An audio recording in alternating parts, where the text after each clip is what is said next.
ذرا سوچو کہ کہیں سے ہمیں جنت کی ٹکٹ مل جائے تو ہمیں کتنی خوشی ہوگی، اور ہم اس کو کس طرح سینے سے لگا کے اس کو سنبھالے رکھیں گے، اپنی دولت اپنی جان سے بھی زیادہ۔ ہو سکتا ہے کہ یہ ہم اپنے کفن میں سلا لیں اور بچوں کو کہیں کہ جب ہمیں سنایا جائے تو ہماری اس جنت کی ٹکے کے ساتھ کفن میں ہی رکھا ہے، دبایا جائے قبر میں۔ بے شک تو یہ ایک خواب سا سما نہیں ہے، یہ مسلم عورت کے لیے سچ ہے، کیونکہ اللہ سبحانہ تعالیٰ کی رحمت سے یہ سمجھ لیں کہ جب ایک عورت کو نکاح میں لایا جاتا ہے، جب اس کی شادی ہوتی ہے تو ہم اسے ایک جنت کی ٹکٹ دیتے ہیں، وہ اس کا خاوند ہے، کیونکہ حضور پاک صلی اللہ علیہ وسلم نے فرمایا کہ جب کوئی عورت وفات پا جاتی ہے اس کا خاوند اس سے خوش ہے تو وہ فلاح پا گئی، یعنی کہ وہ جنتی ہو گئی۔ سبحان اللہ۔ So now it's very easy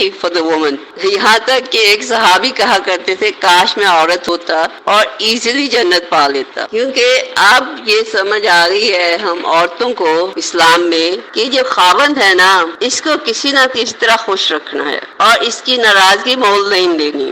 پوری دنیا میں ہم نے صرف ایک مرد کو خوش رکھنا ہے جنت کے باغات میں جانے کے لیے، اور اب عورتیں طرف اٹھیں گی کہ یہ پتہ کتنا مشکل ہے۔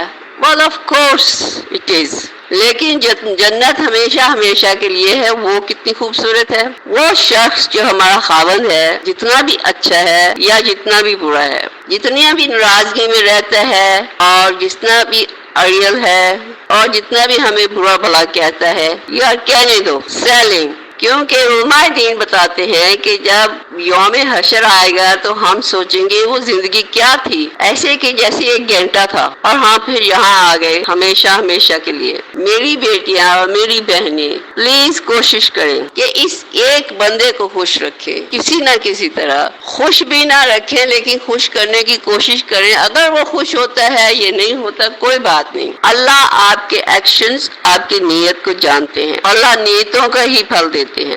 ہمیں چاہیے کہ ہمیں جو ہمارا خاوند کہے پہنو وہ پہن لیں، جو وہ کہے پکائے وہ پکا دیں، جہاں وہ کہے جاؤ ہم وہاں جائیں، یہاں وہ منع کرے ہم نہ جائیں۔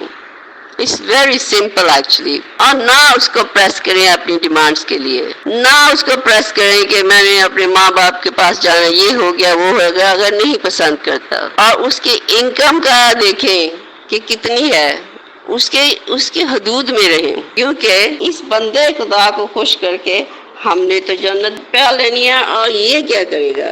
ہاں اگر یہ ہم پہ ظلم کرتا ہے ہمیں تو جنت مل جائے گی انشاءاللہ العزیز، ہمیں تو رہائی مل جائے گی، لیکن یاد رکھیں کہ یوم حشر مردوں سے پہلا سوال ہوگا کہ کیا آپ نے اپنی بیوی کو خوش رکھا۔ جیت تو ہماری ہوگی آخرت میں انشاءاللہ۔ دنیا میں پلیز سہ لیں اور اس ایک بندے کو خوش رکھیں، اس کے لیے ہماری دنیا، ہمارا معاشرہ اور ہماری آخرت بھی بہت بحال ہو جائے گی۔ آخرت جیت ہماری ہوگی، ہم جنت کے محلوں میں خوشیاں منائیں گے انشاءاللہ العزیز۔ It's so simple۔